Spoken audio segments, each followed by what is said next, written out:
Vamos a empezar con el tema de lípidos 3. Vamos a hablar sobre eicosanoides específicamente. Sé que estamos viendo otros temitas quizá con su profesor del tema. Voy a hablar próximamente sobre cómo vamos a englobar los temas para el caso de lípidos. Sé que las preguntas y cuestiones se mantienen igual, así que digamos que lo vamos a hacer para las preguntas de seminario, porque este miércoles creo no hubo clase por paro, así que capaz se les ayuda para la otra semana. Entonces, vamos a ver eso. Y ya para proteínas, voy a adecuar la clase dependiendo de lo que me digan sobre lo que viene en el examen. Ya. Este, bien. Bien, voy a hablar sobre eicosanoides, específicamente que tiene que ver con un número de ácidos grasos de 20 carbonos, ¿ok? Lo voy a decir rápido porque hay partes que sé que sí van a venir sí o sí, entonces a eso le voy a dar más énfasis, ¿ok? Entonces, 20 carbonos, ácidos grasos. Vamos a hablar específicamente de... hay tres tipos de eicosanoides, ¿ok? El prostenoides, los leucotrienos, los epóxidos, aunque más vamos a resaltar estos dos porque son los de los cuales más vamos a hablar, ¿ok? Los prostenoides pueden ser prostaglandinas o pueden ser tromboxanos y estos se sintetizan a través de una enzima llamada ciclooxigenasa, que ahorita lo vamos a ver, y vamos a ver también de leucotrienos también que se dan por una enzima llamada lipoxigenasa. En el caso de epóxidos y por la epoxigenasa, no lo vamos a ver en la teoría de hoy, en la asesoría ya. Voy a hacer un zoom para ver sobre su formación de estos eicosanoides. Am, ya, vamos a empezar primero eh, mm, con prostaglandina. Los eicosanoides se producen a través de un precursor que es el araquidonato, que lo habíamos visto como en la clase pasada del ácido, de un ácido graso poliinsaturado esencial, porque nosotros no lo producimos, sino que tenemos que comerlo, que era el linoleico, ¿verdad? El linoleico. Uy, perdón. Bien, entonces, aquí, entonces tenemos este ácido graso poliinsaturado esencial que nos daba de precursor al araquidonato, al ácido araquidónico. Este araquidónico o araquidonato se encuentra en todos los fosfolípidos, que ahorita lo vamos a ver. Los fosfolípidos son un grupito, son un glicerol con dos ácidos grasos y en el tercero vamos a ver un grupo fosfato. Ok, esa es la diferencia. Entonces acá tenemos dos ácidos grasos y tenemos un grupo fosfato. En el caso de los fosfolípidos, el araquidonato o el araquidónico es un tipo de ácido graso que lo vamos a encontrar en el segundo ácido graso de los fosfolípidos. Cabe mencionar que los fosfolípidos siempre tienen como segundo ácido graso un ácido graso no saturado. Ya eso siempre, siempre, siempre, siempre ténganlo en cuenta porque, bueno, al menos el doctor Guija decía que eso venía de cajón. Así que en un fosfolípido vamos a ver que siempre en el segundo carbono tenemos un ácido graso no saturado, que es en donde normalmente encontramos el ácido araquidónico o araquidonato, precursor de un ácido graso poliinsaturado esencial, que lo vimos en la clase pasada, que es el linoleico. Ya. Entonces, este ácido graso que tenemos acá, que es el araquidonato, nosotros teníamos tres tipos de eicosanoides, ¿verdad? Teníamos los prostenoides, los leucotrienos y los epóxidos, ¿ok? Entonces, a ver. Espérate. Ok, entonces, a ver, no se olviden que al final hago unas preguntitas, pero sí tipo sencillas, no les voy a hacer nivel doctor Inja, ¿eh? Entonces vamos a tener los prostenoides, que es en este caso según la formación de prostaglandinas y la formación de tromboxanos a través de esta enzima llamada ciclooxigenasa, y acá la vamos a encontrar. Acá está la enzima que les había mencionado, la ciclooxigenasa, pero la formación de los prostanoides o prostaglandinas se da por un proceso, ¿ok? Empezando con la liberación del araquidonato, es decir, la liberación del segundo ácido graso de los fosfolípidos. ¿Cómo se da esta liberación? Es el segundo ácido graso de los fosfolípidos. En el caso de fosfolípidos habíamos hablado sobre, en la clase pasada también hablamos sobre una enzima que se encargaba de hidrolizar este fosfolípido, que era la fosfolipasa A2, porque nosotros estamos hablando del ácido graso en en la segunda posición, ¿verdad? Entonces, esta fosfolipasa A2, lo voy a poner así, ya. Nos hace la liberación de este ácido araquidonato, el ácido araquidónico del segundo enlace o del segundo ácido graso de los fosfolípidos, y esta liberación es el primer paso de esta formación de las leucotrienos, perdón, de los prostanoides. Luego vamos a tener la función de la ciclooxigenasa. Esta ciclooxigenasa tiene doble función porque, bueno, nosotros nos comemos algunos pasos porque habla sobre en la función de la ciclooxigenasa y la formación de PGH2. Sí, es verdad. Pero antes vamos a tener un PGG2, ¿ok? O sea, es araquidónico, primero PGG2 y segundo PGH2. Esto se da por una ciclooxigenasa en el caso de los dos. Acá se da una ciclooxigenasa y acá veo que dice peroxidasa, no dice ciclooxigenasa, pero tenemos este signito de acá porque tanto la peroxidasa como la ciclooxigenasa vendrían a ser lo mismo, solamente que la ciclooxigenasa tiene doble función, una función como ciclooxigenasa propiamente dicha y la otra función como una peroxidasa. En este caso, la ciclooxigenasa se encarga de agregar dos átomos de oxígeno, por eso tenemos este hidroperóxido, que es el OOH, ¿ya? Ya, y en el caso de la peroxidasa, nosotros vamos a ver que este OOH va a pasar de OOH y se va a volver un grupo hidroxilo, o sea, no, perdón, no se ve, chispitas. Lo voy a poner acá. Esta de acá es el OOH, que es el grupo hidroperóxido, que nosotros tenemos como la función de la ciclooxigenasa, primera función. Y luego vamos a ver la función de la ciclooxigenasa, pero función como peroxidasa, y ya no va a ser un OOH, sino que va a ser un OH y un grupo hidroxilo que está acá, pero tampoco lo veo, que está acá. Ya. Bien. Entonces, esa vendría a ser la función, pero es, en resumidas cuentas, liberación de araquidonato por fosfolipasa 2 que está ubicado en en el segundo ácido graso de los fosfolípidos, mayormente, la formación de prostaglandina G2, prostaglandina H2 por la ciclooxigenasa, o también llamada GH sintasa, ¿ya?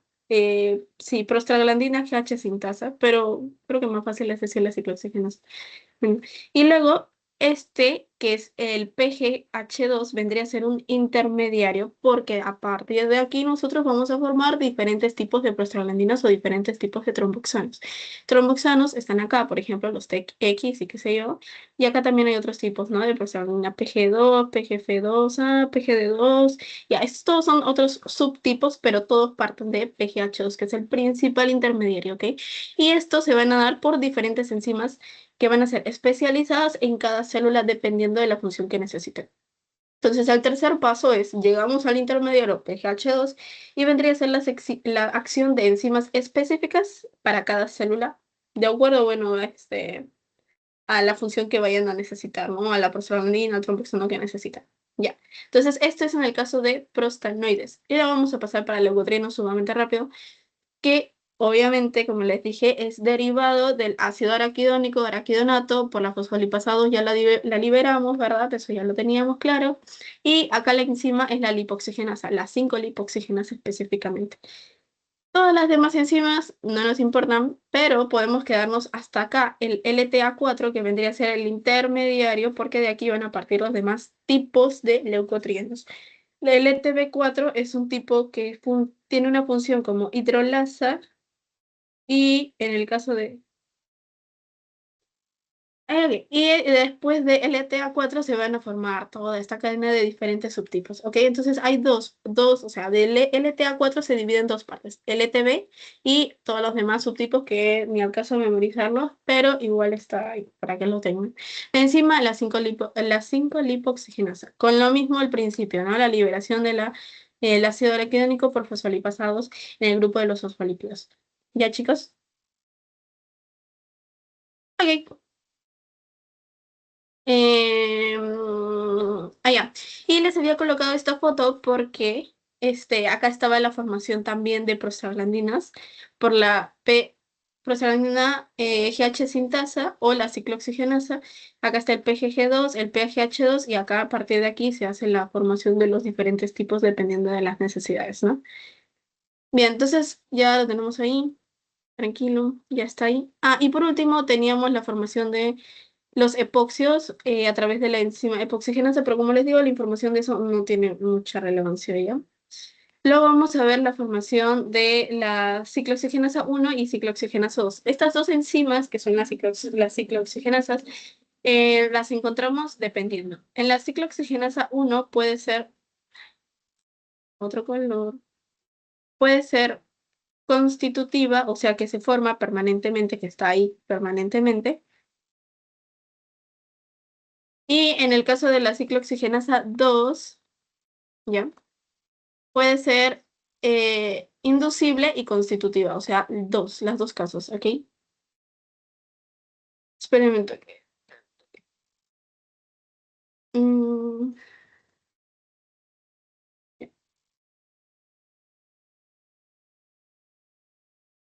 Ya, entonces vamos a tener entonces la ciclooxigenasa 1 que es constitutiva y solo constitutiva, y en el caso de la ciclooxigenasa 2 es constitutiva e inducible, es decir que no es necesariamente está permanentemente, que también se induce. Digamos que para entendernos bien, la COX-1 y la COX-2 puede haber una buena y puede haber una mala, pero en realidad no es que alguna sea buena o mala, las dos tienen un papel importante, pero vamos a decir que son buenas y malas, ¿ok? Entonces, en estas dos tipos de ciclooxigenasas que vamos a encontrar, vamos a ver que la ciclooxigenasa 1, digamos que es entre comillas la buena, y la ciclooxigenasa 2 vendría a ser la mala. La ciclooxigenasa 2 responde cuando hay casos de inflamación o lesión o X casos así. Y obviamente este va a reaccionar para tener un campo mediador. Pero si esta llega a ser crónica, es decir, si se mantiene por mucho tiempo, esta ciclooxigenasa 2 vendría a ser mala porque ya viene a tener una inflamación crónica. Es por eso que nosotros tomamos algunos AINES, ¿verdad? AINES contra estos dos COX, ¿ok? Ya. Entonces, normalmente nosotros tenemos estos AINES contra estos dos COX. El problema es que cuando se hace este caso, estos AINES tanto perjudican a la COX-1 como a la COX-2. Y nosotros solamente queremos llegar a silenciar, entre comillas, a la COX-2, que vendría a ser la que es riesgosa si llega a ser crónica como tal. Entonces, hay algunos medicamentos que pues nos ayudan a simplemente silenciar una, pero porque la COX-1, si llega a ser silenciada, considerando que es una ciclooxigenasa, entre comillas, buena, puede ocasionar algunas úlceras gástricas o algunos casos peores, ¿no? Entonces, esta vendría a ser, no vayan a olvidar que el COX-1 es constitutiva y el COX-2 es constitutiva e inducible, que es muy importante porque siempre preguntan en seminario. Ya, entonces, listo. Bueno, ya vimos el caso de la síntesis de prostaglandinas y leucotrienos. Algunos estímulos, porque estos, a verdad, estos siempre son, estos siempre son inducibles, los eicosanoides van a responder para determinadas funciones de metabolismo en las células, ¿ok? Entonces, para este caso, estas solamente pueden salir debido a alguna alteración, algún daño en la membrana, ponte alguna hipoxia, algún trauma, etcétera, etcétera, por algunas hormonas que las inducen, por algunos neurotransmisores, y estos tienen vida corta debido a que estos son inducibles, solamente se producen para alguna determinada situación y de ahí ya no hay nada. Entonces, esta síntesis de eicosanoides varía de entre unos 1 a 5 minutos y tiene una vida media corta. Ya. Entonces ya tenemos esto, las ciclooxigenasas también, ya les dije que es inducible nada más, la otra sí es inducible y constitutiva. Bien, vamos a ver algunas funciones de estos. Esto solamente es para memorizar, no se lo voy a explicar porque definitivamente solamente tienes que memorizárselo como tal. Entonces, bien. Acá están la casa de tromboxanos, acá tienen la de leucotrienos. Cada uno obviamente se fabrica para diferentes funciones, demás. Acá los vamos a ver, ¿no? Los tromboxanos para plaquetas, que induce a vasoconstricción, broncoconstricción, demás. Todos estos de aquí solamente los estoy colocando para cuando pasarles el PPT puedan memorizarlo.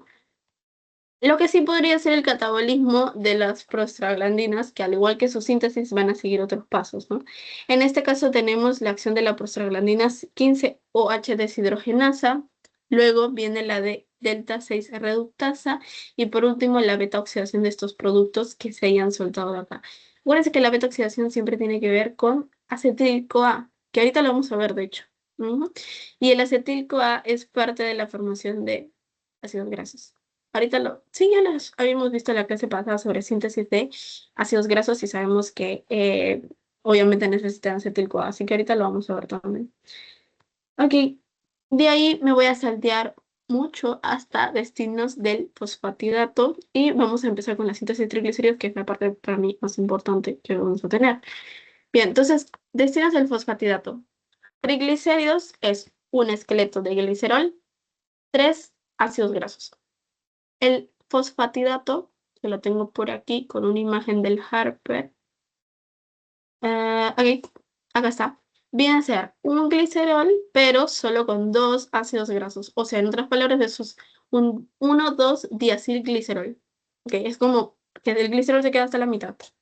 ¿Ya? Entonces, a partir de este fosfatidato se pueden formar diferentes productos. Entre ellos, claro, el triglicérido, ¿no? Si se llega a completar su tercer ácido graso. Entonces, vamos a formar desde el fosfatidato 2 vías, ¿ok? El 1,2-diacilglicerol puede formar triglicéridos, obviamente. Espérense que... ah, yep. Bueno, puede formar triglicéridos, puede formar... espérense que se me olvidó. Espérense, de CDP-diacilglicerol, empezamos con intermedio. Es fosfatidilinositol y cardiolipinas, ¿ok? De cardiolipinas y fosfatidilinositol. Y acá lo vamos a encontrar en nuestro grupito de aquí. Voy a tener acá el 1,2-diacilglicerol, que es, acuérdense, sin un ácido graso, y del fosfatidato también se puede formar el CDP-diacilglicerol, que nos da las cardiolipinas, que lo coloqué aquí, ¿ok? Cardiolipinas, aquí, y por último el fosfatidilinositol. El fosfatidilinositol es parecido al fosfolípido, excepto porque tiene un grupo de alcohol cíclico, que es el inositol. El inositol es un alcohol cíclico que se unen fosfato con sus, no, perdón, glicerol con sus 2 ácidos grasos, pero en el tercer ácido graso vamos a ver su fosfato, pero este fosfato no está solito, como en el caso de los fosfolípidos, sino que este además está unido a un grupo inositol, que es un alcohol cíclico, ¿ya? Y en el caso del 1,2-diacilglicerol, vamos a ver la formación de triglicéridos, evidentemente, o triacilglicerol con su nombre un poquito más, más técnico. Y por último, vamos a ver ya, la formación de lecitinas o cefalinas. Son 2 más, ¿ok? Entonces, fosfatidato es el glicerol, pero solo con 2 ácidos grasos. Vamos a ver que a partir de acá se va a formar ya sean lecitinas, cefalinas, triacilglicerol o triglicéridos. En el caso de que este se divide en CDP-diacilglicerol, vamos a ver la formación de cardiolipinas y de fosfatidilinositol. ¿Listo? Esto solamente es también como media memoria, pero ahí lo tenemos. Ahora sí, es verdad, se menciona la formación de lecitinas y se menciona la formación de cefalinas, pero la verdad no creo que les pregunten mucho, pero simplemente si vean ustedes la palabra fosfocolina, por ejemplo, o colina en general, estamos hablando de lecitinas, ¿ya?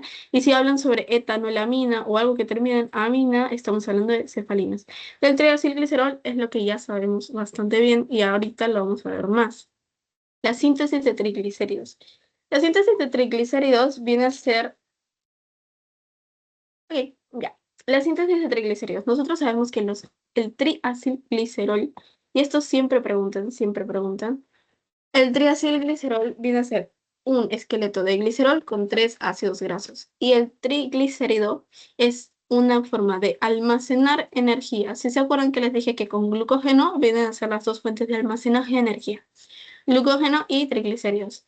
Bien, ¿en qué momento nosotros hacemos síntesis de triglicéridos? Lo hacemos en la fase postprandial porque tenemos mucha energía que podemos utilizarla para almacenarla porque no la necesitamos ya ahora. Entonces, esto sucede en fase postprandial. ¿Ya? Ya. Esto sucede en fase postprandial, que es de 0 a 4 horas después de haber comido. Listo. Entonces, esta síntesis de triglicéridos se puede dar en 2 lugares. En el hígado, ¿por qué se coló? Y en el hígado o en el el hígado en el tejido adiposo. Solamente que esta formación se va a dar de diferente manera en los dos casos. ¿Por qué? Porque nosotros habíamos visto que en el caso cuando nosotros llegamos con nuestras lipoproteínas hasta el intestino, ¿verdad? En el caso de los kilomicrones, y el kilomicrón viajaba al hígado, al músculo, también la VLDL, solamente que con uno con lípidos exógenos, el otro es lípido endógenos. Estos triglicéridos se llegaban a hidrolizar por la lipasa lipoproteica, ¿se acuerdan? Activada por la ApoC2. Bien. Esta activación hacía que se hidrolizara el triglicérido y formara ácidos grasos y glicerol. Y estos ácidos grasos se quedaban en el tejido adiposo y o en el tejido muscular, más el glicerol no se podía quedar. Y así como les hice la pregunta a uno de ustedes la clase pasada, ¿por qué o cuál es la enzima que no teníamos para que el glicerol se pueda quedar en el tejido adiposo o en el tejido muscular? No teníamos la enzima que permite que ésta se hidrolice, que es la gliceroquinasa, enzima clave que sí la tiene el hígado. Entonces, acá está la gliceroquinasa, que sí la tiene el hígado. Este glicerol sí puede viajar al hígado y ahí sí se puede hidrolizar y puede formar después triglicéridos a partir de glicerol, en el caso del hígado, pero a partir de tejido adiposo y también en el hígado se puede dar, pero me refiero a la diferencia entre tejido adiposo y glicerol, es que en el tejido adiposo, como no tenemos esta enzima gliceroquinasa, no se puede formar triglicéridos a partir del glicerol. ¿Ya? Entonces se forma a partir de la vía glucolítica, es decir, de la glucosa, que nosotros habíamos visto que llegaba hasta un punto intermedio. Esto ya lo deben saber muy bien porque es parcial, ¿no? Que llegaba hasta dihidroxiacetonofosfato. Ya, hasta dihidroxiacetonofosfato. Y de aquí nosotros formamos dos cositas, glicerol, glicerol 3-fosfato y gliceraldehído 3-fosfato. Pero yo les dije que nosotros ya no hablábamos de glicerol 3-fosfato porque eso ya no era parte de vía glucolítica y no nos importaba saber. Entonces yo lo ignoraba. Pero acá sí nos importa hablar sobre el glicerol 3-fosfato porque este sí es un precursor para la síntesis de triglicéridos. Entonces acá sí lo necesito. Entonces acá hablamos de dihidroxiacetonofosfato y se forma el glicerol 3-fosfato, que es el esqueleto glicerol 3-fosfato listo para poder recibir em, los ácidos grasos y unirlos y formar los triglicéridos. Ok, entonces, primera importancia entre la síntesis de triglicéridos es, sucede en la fase postprandial con mucha energía, se puede dar tanto en el hígado como en el tejido adiposo. No olvidar que en el hígado sí se puede dar directamente desde el glicerol, porque este sí tiene la enzima glicerol quinasa, sí la puede hidrolizar, más no en el tejido adiposo que únicamente se puede formar a través de la vía glucolítica. Cuando ingresa glucosa dihidroxiacetonofosfato se forma glicerol 3-fosfato, pero no es por una hidrólisis directa desde glicerol a glicerol 3-fosfato. ¿Ok? Listo. Ok. Entonces, eso es empezando por ahí. ¿Listo? Este vendría a ser el esqueleto que vamos a utilizar para el triglicérido. Ya tenemos el esqueleto, pero no tenemos los ácidos grasos, ¿ok? La parte adicional de este glicerol, de este triglicérido. Entonces, para formar estos ácidos grasos, nosotros necesitamos el acetil-CoA, que ya lo habíamos visto antes, ¿verdad? Acetil-CoA llegaba y nosotros utilizamos una tioquinasa, que es una enzima, junto a ATP, para hacer la activación de estos ácidos grasos. ¿Ok? Yo les dije que era muy importante. Para formar los triglicéridos no es glicerol con ácido graso, ácido graso. No, nosotros teníamos que activar nuestros ácidos grasos. Entonces teníamos este acetil-CoA, se activaba por una tioquinasa y formaba acil-CoA. ¿Ya? Ok, este acil-CoA se va a unir con el glicerol 3-fosfato, los tres ácidos grasos, ¿verdad? Estos tres ácidos grasos se van a unir a través de una enzima llamada aciltransferasa, perdón, aciltransferasa, ¿ya? Y se forman, se unen y llegan a formar el triglicérido. Pero otra cosita más. Acuérdense que yo estoy hablando de glicerol 3-fosfato. Si estoy diciendo glicerol 3-fosfato es porque en el carbono que tiene este glicerol, tiene unida un átomo de fosfato. Pero yo no necesito el fosfato. Yo quiero sacar ese fosfato para que entre un ácido graso. Y ahí entra en la fosfatasa. Esta fosfatasa literalmente desfosforila, o sea, le quita un fosfato para que esté libre su espacio para unir el último acil-CoA. ¿Ya? Importante que mencione esta fosfatasa porque si no, no tiene sentido. ¿Ok? Acuérdense que tienen que sacar ese fosfato para que pueda entrar el tercer ácido graso a este esqueletito de glicerol. ¿Ya? Ok, listo. ¿Qué más? ¿Qué más? Quiero ver. Ok, entonces, ok. Ahora, ¿estos ácidos grasos de dónde vienen? Estos ácidos grasos vienen de los lipoproteínas. Acuérdense que en el tejido adiposo sí se quedaban los ácidos grasos, pero no se queda el glicerol. No importa, los ácidos grasos vienen de los kilomicrones, vienen de las VLDL, pero el glicerol viene de la vía glucolítica. Ese es en el caso del tejido adiposo. Ahora nosotros estamos hablando del hígado. El hígado viene del glicerol desde la hidrólisis directa del glicerol, que viene sí del kilomicrón o de la VLDL, ¿ya? Y los ácidos grasos pueden ser ácidos grasos libres o que también llegan desde la vía glucolítica, que también se puede realizar en el hígado. Ya. Bien, creo que eso es lo más importante. Ujú. Quiero ver si... Ya. Creo que eso es todo. Bien, entonces ahora vamos a hablar sobre los lípidos complejos. Nosotros habíamos visto que de los lípidos complejos habíamos hablado de los derivados del glicerol. Si se acuerdan que les dije derivados del glicerol, fosfatidato, que se dividía en CDP, glicerol y 1,2-diacilglicerol y formábamos, en el caso del 1,2-diacilglicerol, cefalina, lecitina, triglicéridos y en el caso de CDP glicerol formamos cardiolipinas e inositol-fosfato. Estos son lípidos complejos que se forman a partir de glicerol, ¿ya? Y bueno, empezando con eso. De ahí también mencionábamos un poquito sobre los fosfolípidos. De los fosfolípidos nosotros tenemos, como les dije, su esqueleto de glicerol, sus dos ácidos grasos y en el tercer carbono nosotros teníamos un grupo fosfato. Ya, este grupo fosfato se puede unir a diferentes cosas dependiendo del glicerol o de lo que vamos a formar. Por ejemplo, en el caso de colina, si vemos un colina, sabemos que es lecitina, ¿no? Si había un etanolamina, sabíamos que era cefalina y así sucesivamente.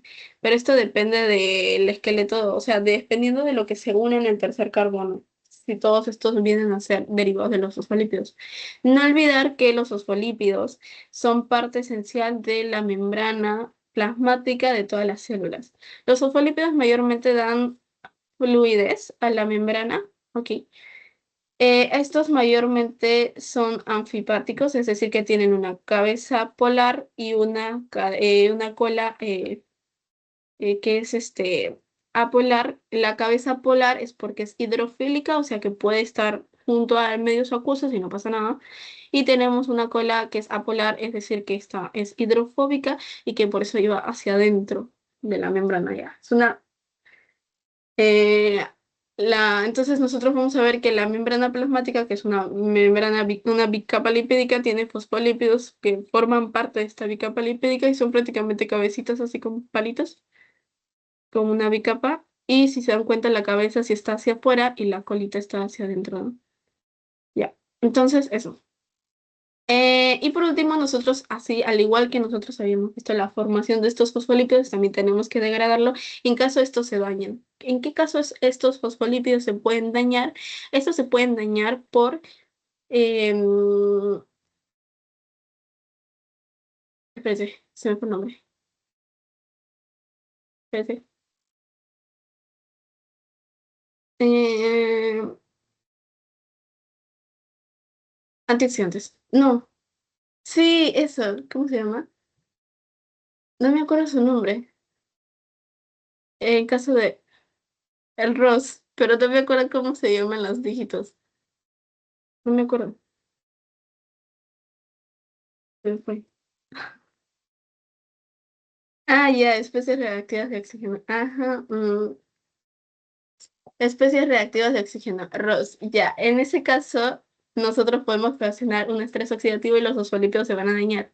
Es por eso que a veces nosotros tenemos que degradar estos fosfolípidos que forman parte de la membrana porque ya hacen que pierdan sus propiedades funcionales y ya no ayuda a que esta membrana pueda seguir cumpliendo su función, ¿no? Entonces nosotros tenemos que en esos casos degradarlos. Ya. Ya. Entonces, Tenemos, al igual que la fosfolipasa que habíamos mencionado antes, también tenemos las mismas fosfolipasas que se van a encargar de degradar esta, ¿no? Tenemos la fosfolipasa A1, A2, obviamente la principal siempre es la A2, para los carbonos 1 y 2 de estos fosfolípidos. La fosfolipasa C, que cabe mencionar, no lo había mencionado antes, pero también puede ayudar para la formación de para liberar el ácido araquidónico, también se puede liberar gracias a la fosfolipasa C, pero se da en un proceso indirecto, o sea, con más pasos a seguir. Definitivamente siempre se va a optar por la fosfolipasa A2, ¿ok? Bien, entonces la fosfolipasa C es otro proceso para degradar, ¿ok? Y la fosfolipasa D también. De hecho, es una pregunta de pretest que ahorita lo vamos a resolver cuando terminemos esto. Ok, entonces eso vendría a ser para la degradación. Ujú, listo. Y por último, vamos a hablar de los lípidos complejos, pero que no son derivados del glicerol, sino que son derivados de la esfingosina. Ya, derivados de la esfingosina tenemos tres: la esfingomielina, los gangliósidos y los cerebrósidos. De esto, la verdad, no se habla mucho, más la degradación y sus posibles enfermedades. ¿Ok? Esto sí lo han preguntado a veces, que es la enfermedad de Niemann-Pick, la enfermedad de Gaucher y la enfermedad de Tai, no sé qué. Pero esto de acá se los he colocado como algún datito sumamente importante que evidentemente no les preguntaría ahora, pero sí que considero que puede ser importante que lo mencionen en algún parcial o demás. Los derivados de esfingosina tienen como principal precursor, o bueno, o sea, como que su principal precursor es la ceramida, ¿ya? Que también obviamente tiene ácidos grasos. Todos estos son lípidos óseos porque tienen ácidos grasos como en su parte del esqueleto, de su parte de su estructura. Bien. Y estos mayormente tienen que ver con la función nerviosa, del sistema nervioso, ¿ya? Porque estos mayormente son principales en lo que es la formación de la mielina. Entonces, estos de acá son sumamente importantes para la función del sistema nervioso. Bien, de ahí nos vamos a saltear porque quiero entrar a la parte de la movilización de ácidos grasos que me parece muy importante mencionarles. Va a ser muy rapidito. A ver, nosotros, a ver cómo se los explico. Nosotros estamos en fase postprandial. Les había mencionado antes que nosotros sintetizamos ácidos grasos, perdón, triglicéridos en la fase postprandial porque tenemos mucha energía, entonces es mejor almacenarla porque ya no es necesaria. Queda. Luego vamos a tener la formación de la movilización de ácidos grasos. ¿Para qué se daba esto? Ya ahora va. Nosotros tenemos a un momento en donde tenemos siempre dos hormonas, ¿no? Insulina, glucagón, dependiendo de dos casos.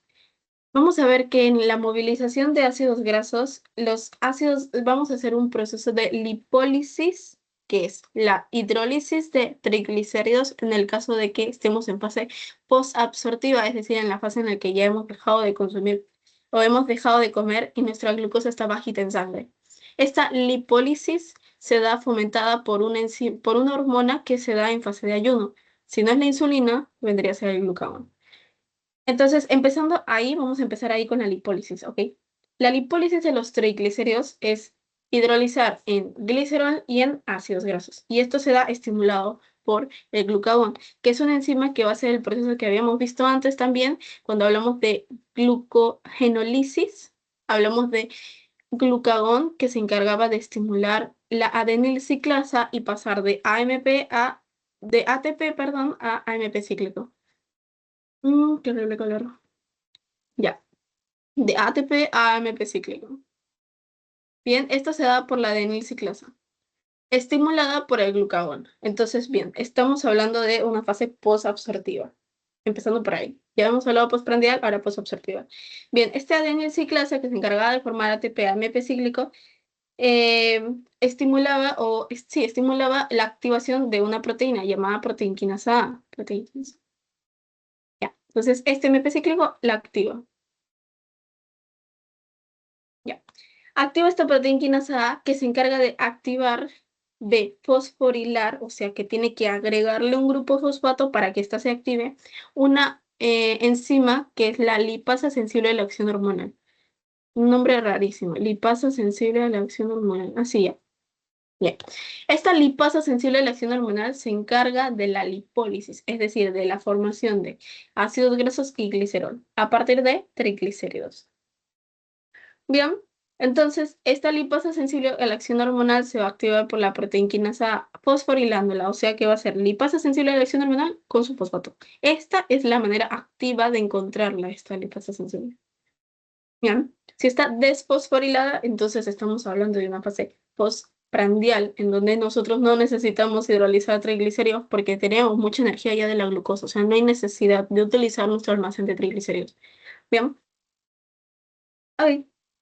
Ahora, nosotros ahora tenemos suelto de esta triglicéridos, haremos soltado pues ácidos grasos y tenemos glicerol. Bueno, el glicerol no importa. Vamos a hablar de los ácidos grasos y su movilización de los ácidos grasos como tal. Bien, ya. Entonces, estos ácidos grasos van a entrar a la célula, pero nosotros queremos hacer un proceso en donde un proceso en la que los ácidos grasos son protagonistas y, y se encargan de dar energía, porque ahorita nosotros estamos bajitos en energía, ¿no? Entonces nosotros necesitamos energía y la estamos obteniendo a través de estos triglicéridos. Los ácidos grasos hacen un proceso en la mitocondria llamada beta-oxidación, pero esto no va a suceder así nomás. Estos tienen que ingresar a la mitocondria. Y para eso nosotros vamos a tener esta movilización de ácidos grasos en donde vamos a utilizar la carnitina aciltransferasa, que creo que acá no la tengo. Acá está. Ya, la carnitina aciltransferasa. Nosotros tenemos nuestros ácidos grasos activos, ¿verdad? Porque nuestro triglicérido no tiene acetil-CoA, tiene acil-CoA. Ya, voy a cambiar de color. Ya. Bien, entonces esta se va a unir, o sí, se va a unir a carnitina, la palmitoil transferasa 1, porque vamos a ver dos, pero la 1 se encarga primero de unir carnitina y acil-CoA.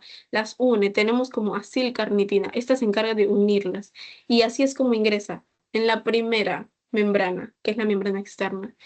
De una vez he ingresado en la membrana mitocondrial interna, vamos a ver otra carnitina, pero esta es una carnitina palmitoyltransferasa 2 específicamente. Y esta, si la primera se encargó de unir acil y carnitina, esta se va a encargar de separarlas. Va a tener acil aparte y carnitina aparte. Desde acil-carnitina las va a separar.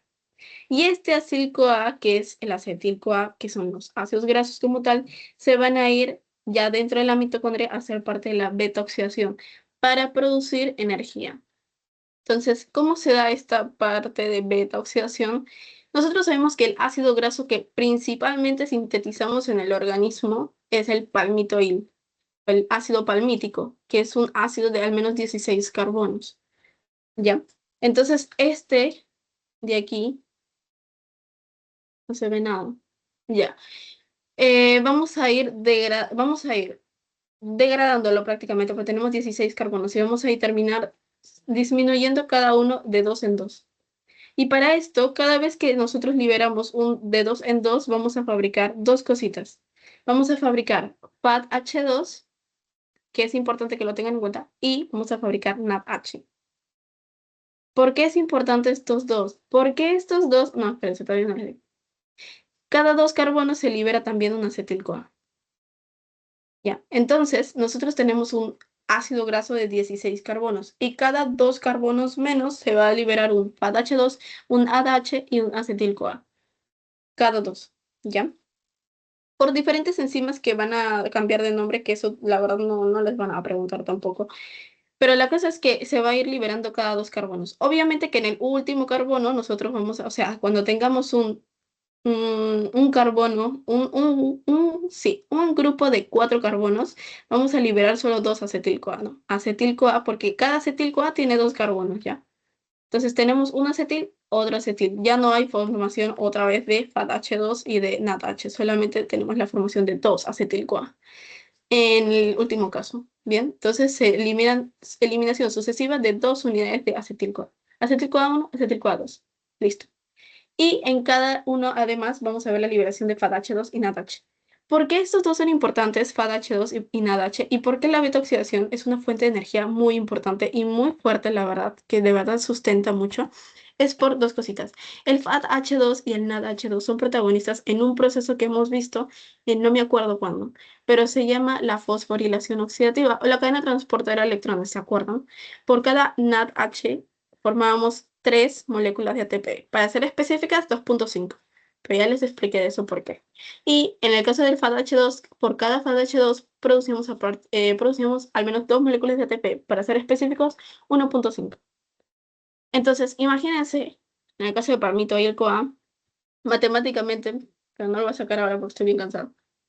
Palmito y el CoA que tiene 16 carbonos, por cada 2 carbonos menos, fabricamos un FADH2, fabricamos un NADH y fabricamos un acetil-CoA. El acetil-CoA no lo tomamos ahorita, pero sí el FADH2 y el NADH, ¿ya? Estos dos de aquí, FADH2 y NADH, si son 16 carbonos y por cada 2 menos hay un FADH2 y un NADH. ¿Cuántos son?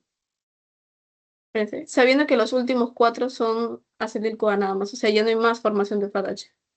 No me acuerdo, matemáticamente, 12, 6, ¿verdad? 6 moléculas de FADH2, 6 moléculas de NADH. Y ahora, estas 6 moléculas de NADH, a su vez, fabrican 3 de ATP, o sea, con NADH nada más tendríamos 18 moléculas de ATP.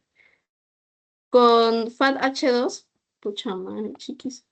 Con FADH2 tendríamos aprox, por 2, 6 por 2, 12 moléculas de ATP. O sea, se dan cuenta la magnitud o la cantidad de ATP, de moléculas de ATP que nos da este, en la beta oxidación, solamente en la beta oxidación.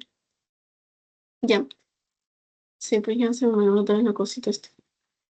Ya. Ahora, nosotros ya hemos utilizado nuestro FADH2 y nuestro NADH2 para hacer la fabricación de energía, pero nos estamos quedando con nuestro acetil-CoA y este acetil-CoA está suelto. No lo vamos a dejar ahí suelto, obviamente, ¿no? Este de aquí va a ingresar a hacer un proceso que se llama... No, espérense, aquí no está. No lo puse. Piña, chicos. Ingresa a formar parte del ciclo de Krebs. Ciclo de Krebs. Ya. El ciclo de Krebs tiene de protagonistas al acetil-CoA y el oxalacetato. Si se acuerdan de la clase pasada que les mencioné sobre acetil-CoA y oxalacetato, bueno, en la vía glucolítica, vamos a pensar un poco ya. En la vía glucolítica nosotros formamos piruvato y desde piruvato nosotros tenemos una piruvato deshidrogenasa y una piruvato carboxilasa que forman acetil-CoA y oxalacetato respectivamente. ¿Ya? Ahora, estos dos dentro de la mitocondria podrían formar parte del ciclo de Krebs, pero yo les dije que en el caso de la síntesis de ácidos grasos no formaba parte del ciclo de Krebs. ¿Sí se acuerdan que les dije que no formaban parte del ciclo de Krebs? Pero en este caso, en la fase posabsortiva, en donde no tenemos energía, yo les digo, ¿forma parte del ciclo de Krebs? Sí y no. No, ¿por qué? Porque el acetil-CoA podría formar parte del ciclo de Krebs ahorita, pero no hay suficiente piruvato. ¿No ven que no hay vía glucolítica? No hay energía, no hay glucosa. Entonces ya no hay vía glucolítica. No hay suficiente formación de piruvato y mucho menos hay suficiente formación de oxalacetato, que deriva del piruvato. Entonces, si no tengo suficientes compuestos para formar el ciclo de Krebs, el acetil-CoA, a pesar de que esté ahí, no tiene las suficientes moléculas o no tienen los suficientes compuestos que lo ayuden a formar o a completar el ciclo de Krebs. Entonces el acetil-CoA solito no va a mantener solo el ciclo de Krebs, necesita oxalacetato también y no lo tiene porque no hay vía glucolítica, porque no hay piruvato que es un precursor. Entonces es inútil que entre em, este acetil-CoA en este ciclo de Krebs, así que no ingresa a formar parte del ciclo de Krebs. Pero este acetil-CoA entonces no se puede quedar en el aire, sino que ingresa a formar cuerpos cetónicos. ¿Ya? ¿Ya? Entonces ahí sí empiezo acá. Cada 2 moléculas de acetil-CoA se va a formar un intermediario y el primer cuerpo cetónico, que es el acetoacetato. Acetoacetato. Ya. Y de este acetato se forman 2 cuerpos cetónicos más, que es el beta-hidroxibutirato y el acetona, la acetona. ¿Ya? Pregunta de seminario, aunque no sé si todavía sigue siendo igual. ¿Cuál es el cuerpo cetónico que se forma más en el organismo? Pregunta de Parcito. La respuesta era beta-hidroxibutirato. ¿Ya? ¿Por qué beta-hidroxibutirato? Porque para formar acetoacetato, desde acetoacetato para formar acetona, y para formar beta-hidroxibutirato, en el caso de beta-hidroxibutirato necesita NADH. Y si se acuerdan que para beta-oxidación formaba mucho NADH. Sí es verdad que algunos se van a la cadena de transporte de electrones, pero en general hay mucho NADH en el ambiente, hay mucho NADH ahí en la mitocondria. Entonces, automáticamente el acetocetato, sin querer, simplemente pasa a formar beta-hidroxibutirato. Entonces, hay mayor afinidad para formar beta-hidroxibutirato porque está el cofactor, que es el NADH, que acelera este proceso, que para formar acetona o que para quedarse como acetocetato. Entonces, el cuerpo cetónico que más se forma en el organismo es el beta-hidroxibutirato. ¿Ya? Ok. Y creo que, espérense, si hay algo más que me estoy olvidando de mencionar. Ah, ya. Y de estos cuerpos cetónicos, ¿para qué los utilizamos? Acuérdense que los cuerpos cetónicos también son una fuente de energía, pero obviamente estos los utilizamos en fases muy largas o muy prolongadas de ayuno, que ya lo vamos a ver en metabolismo. Este cuerpos cetónicos, ¿en dónde se utilizan? Estos cuerpos cetónicos no se utilizan en el hígado. Se fabrican en el hígado, sí, pero no se quedan en el hígado, porque en el hígado estos no se pueden utilizar. Ya. ¿Dónde van a ser utilizados los cuerpos cetónicos? En todos los demás tejidos. Por ejemplo, estos cuerpos cetónicos se fabrican en el hígado y salen para el otro color, cerebro. No sé por qué lo he dicho. Los voy a dictar nomás, ¿eh? Para el cerebro, para el tejido muscular, para el corazón y para el riñón para ser eliminados a través de la orina, a través de la urea. Ya, los cuerpos cetónicos. Ya. ¿Por qué no se puede utilizar en el hígado? Porque no hay una enzima de la cual olvido su nombre. Pero tampoco dijo, también dijo el doctor que nunca le había preguntado. Así que... Pero no hay una enzima que se encargue de utilizar. Sí se fabrican en el hígado, pero no se utilizan en el hígado, lo cual es muy irónico, así que no creo que se vayan a olvidar. Pero sí se utiliza para todos los demás órganos. El cerebro, el tejido muscular, el corazón, los riñones para eliminarlos a través de la urea. Datito adicional, en el cerebro se utiliza cuerpos cetónicos mayormente y siempre les van a decir que en el cerebro solamente se utiliza glucosa como fuente de energía. Glucosa, glucosa, glucosa, glucosa. Pero en un caso de ayuno, pero sumamente alargado, que como les digo, lo vamos a ver ya en metabolismo, sí se puede utilizar cuerpos cetónicos. Pero mayormente si le preguntan cuál es la fuente de energía del cerebro, solamente respondan glucosa y cuerpos cetónicos, ni los mencionan. ¿Ya? Otra cosita quería mencionarles también. No tengo la imagen, o me hubiera gustado tenerla, pero no la tengo. ¿Sí se acuerdan de la imagen del metabolismo de fructosa? Ok, en el caso del metabolismo de fructosa, nosotros teníamos que recién venía a formar parte, dime,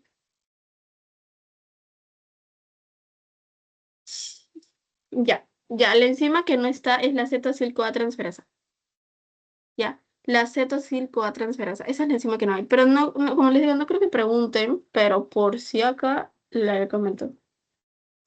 Linda, gracias.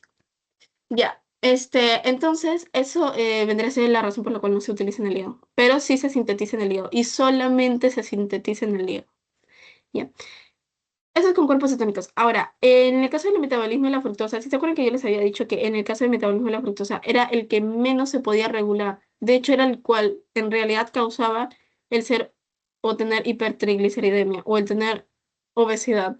No por el caso de la vía glucolítica normal. ¿Por qué?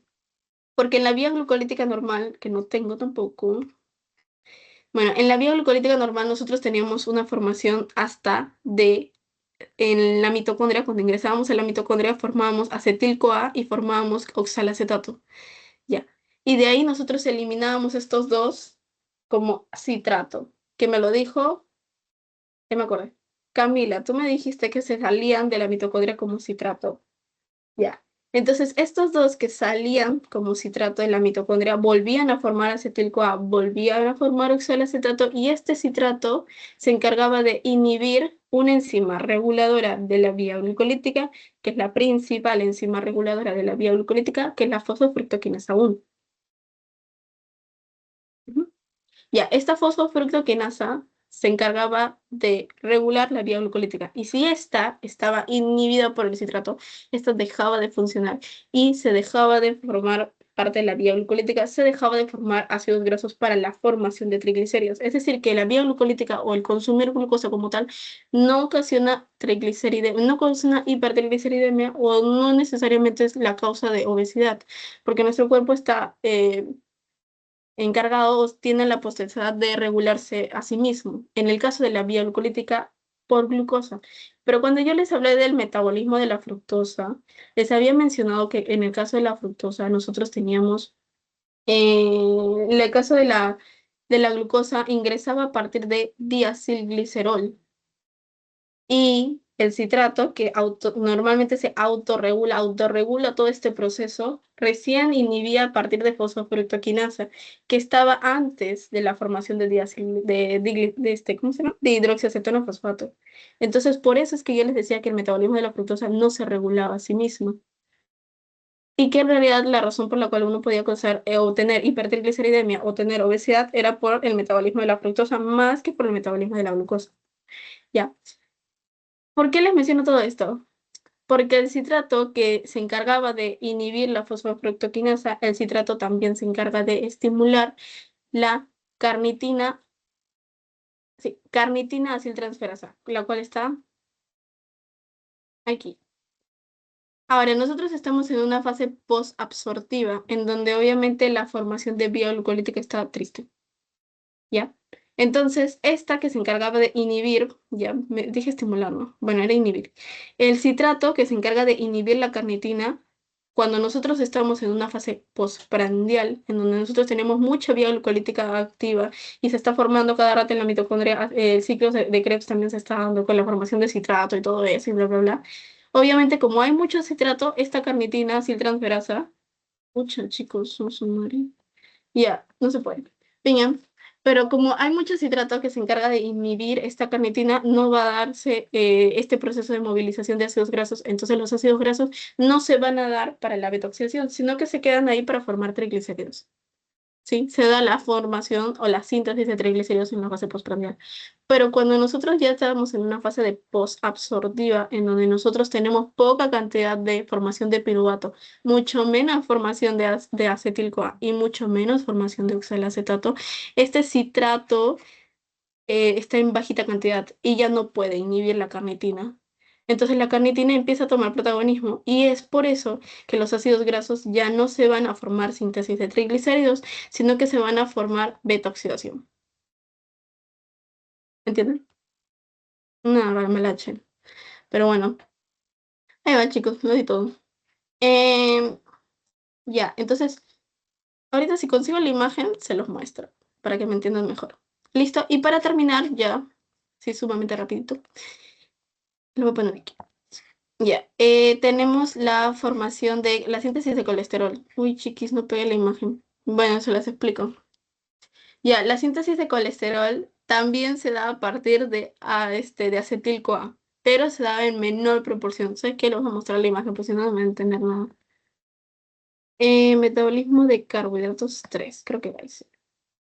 Mm, sí, creo. Bueno, entonces, ok, entonces espérense, quiero ver si está acá.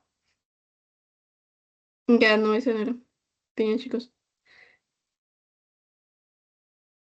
Espérense. Ya, aquí era, ya me acuerdo. Ya, en el caso de acetil-CoA, nosotros teníamos que el acetil-CoA formaba ácidos grasos, sí, pero también puede formar colesterol. El colesterol no solo se forma en el hígado, también se puede formar. Aquí está, aquí está, aquí está, aquí está. Aquí está, chiquis. Ahora sí me van a entender mejor. Aquí. El citrato acetil-CoA. El acetil-CoA puede formar colesterol, ¿se dan cuenta? Ya, a eso quería llegar, la síntesis de colesterol. El colesterol se puede formar en el hígado, se puede formar en la corteza suprarrenal y se puede formar en algunos órganos reproductores para la formación de hormonas, por ejemplo, esteroideas y demás. ¿Ok? En el hígado para formar ácidos biliares, sales biliares, que ya lo hemos visto también en la clase pasada, así que no me digan nada.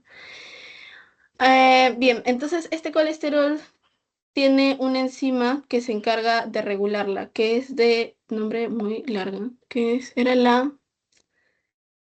me ayuda, La beta o hidroxil beta metilglutaril-CoA. Es una enzima sumamente larga, pero simplemente del colesterol es importante mencionar eso. La enzima reguladora. Del colesterol obviamente se forma a través de dos moléculas de acetil-CoA, pero es un proceso demasiado largo del cual el doctor dijo que me iba a preguntar. Simplemente quizá la enzima reguladora, que es la beta-hidroxil beta-metilglutaril-CoA. Ya. Y acuérdense que este se encarga de la formación de sales biliares, de ácidos biliares en el caso del hígado. También se puede utilizar para sintetizar algunas hormonas, algunas vitaminas, como la vitamina la vitamina D, en el caso del colesterol. Y creo que simplemente eso sobre el colesterol, ¿no? Síntesis de hormonas esteroideas que les había mencionado antes, hormonas sexuales para los órganos reproductores, la formación o la síntesis de ácidos biliares, la síntesis de vitaminas como la vitamina D, son los únicos cositas importantes que podríamos mencionar del colesterol, ¿no? Nada más eso se puede eliminar de forma, o sea, así como tal en el colesterol a través de la piel o mayormente de la piel o del tracto digestivo. En el caso del colesterol, de forma, o sea, que se tenga que transformar antes, se puede dar a través de los sales o de los ácidos biliares, de las sales biliares. Si se acuerdan que les había dicho que en la circulación enteropática se podía eliminar a través de las heces, un poquito. Ya, esa es una forma de eliminarlo de forma transformada, porque no es como colesterol, sino como sales biliares. Y aquí está lo que les estaba queriendo decir. El citrato es una enzima que inhibe la fosfofructoquinasa para regular este síntesis de triglicéridos a través de la fructosa. Entonces, si nosotros hablamos de glucosa en general, este se puede autorregular. Pero cuando hablamos de fructosa, este recién ingresaba como dihidroxiacetano-fosfato aproximadamente, o como gliceraldehído 3-fosfato, dependiendo. Ingresa recién a partir de ahí como gliceraldehído 3-fosfato en la vía glucolítica y salteamos el paso de la fosfofructoquinasa. Por eso esta no se regulaba. Y además les había mencionado que el citrato también se encarga de inhibir la carnitina. Cuando nosotros estamos en fase postprandial, esta vía glucolítica y toda esta formación de triglicéridos está muy elevada, entonces hay mucha formación de citrato. Entonces este citrato está callando la carnitina hacia el transferasa. Entonces esta carnitina no se encarga de movilizar hacia adentro de la mitocondria los ácidos grasos, sino que los deja ahí afuera para que puedan formar triglicéridos.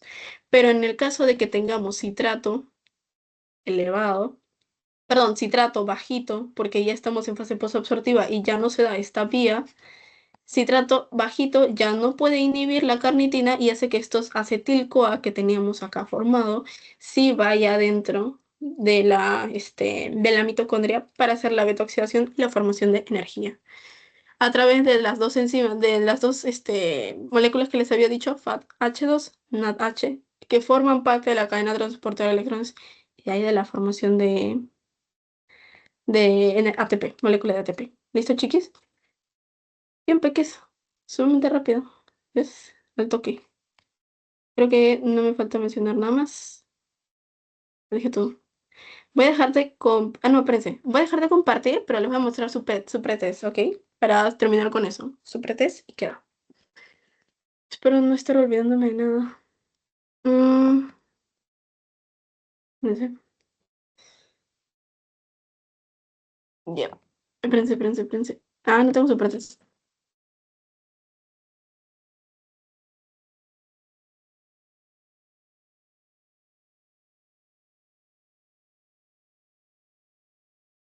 Mm,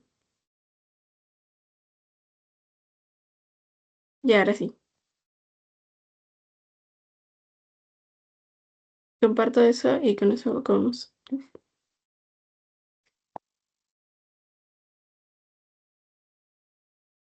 Ya. Hoy no me equivoqué.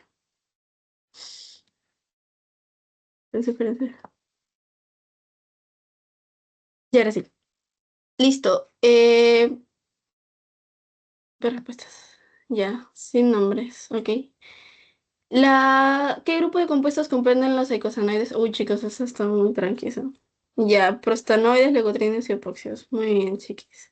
Definitivamente los demás no tienen nada que ver, ¿verdad?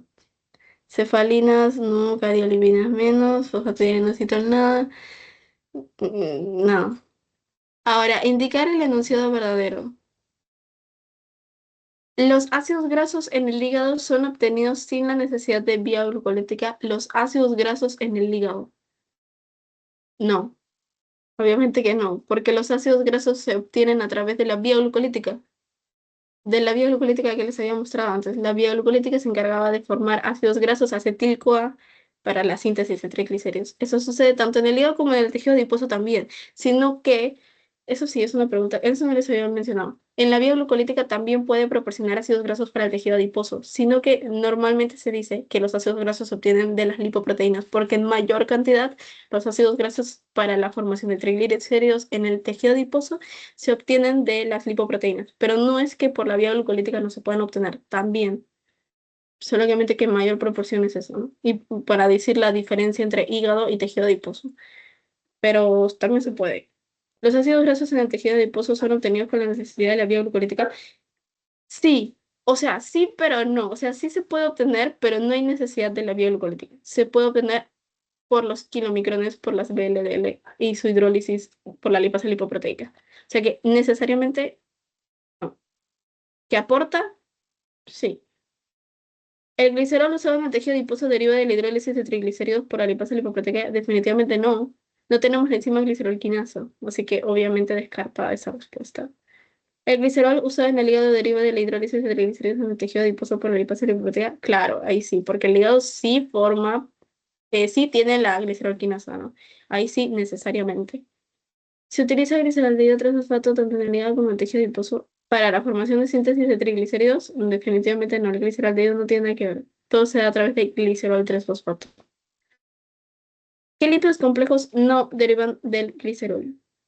Bien, cefalinas del 1,2-diacilglicerol, sí. Esfingomielina, esa no. Deriva de la esfingosina o un precursor también llamado ceramida, que no tiene nada que ver con el glicerol. La cardiolipina también, las lecitinas y el inositol-fosfato también. Muy bien, chicos. Y por último, sí, ¿no? Ah, no. ¿Qué enzimas pueden participar en la degradación de fosfolípidos? Ah, eso justo les había dicho. Fosfolipasado sí, fosfolipasado D también, C también, A1 también, solamente que entre las dos, obviamente la principal es A2. La prostaglandina GH sintasa, en vez de degradarla, se encarga de formar. No, esa no. Prostaglandina GH sintasa se encarga de formar prostaglandinas y tromboxanos. No tiene nada que ver con la degradación de fosfolípidos. ¿Ya? Y por último, ¿qué cuerpo cetónico se forma en mayor cantidad y por qué? Bueno, eso ya les había dicho, ¿no? Del acetoacetato se formaba acetona, se formaba beta-hidroxibutirato y pasaba a formarse beta-hidroxibutirato por afinidad con su cofactor, que es el NADH, que está abundante en la mitocondria. Por eso es que por eso es que el beta-hidroxibutirato es el que se forma en mayor cantidad por la abundancia de NADH. Acetoacetato no, acetona no tiene nada que ver con CO2. No se usan cuerpos cetónicos, no, eso es mentira. Y acetocetato, puede ser que sí, pero es que acetocetato es el intermediario. Simplemente cuando ve el cofactor, obviamente tiene mayor afinidad por seguir la vía a través de para seguir la vía con el destino de beta-hidroxibutirato. Así que sí, la respuesta era beta-hidroxibutirato. Listo, chicos, voy a dejar de grabar, pero no se vayan porque tengo que mandar a su post-test. Espérense un toque.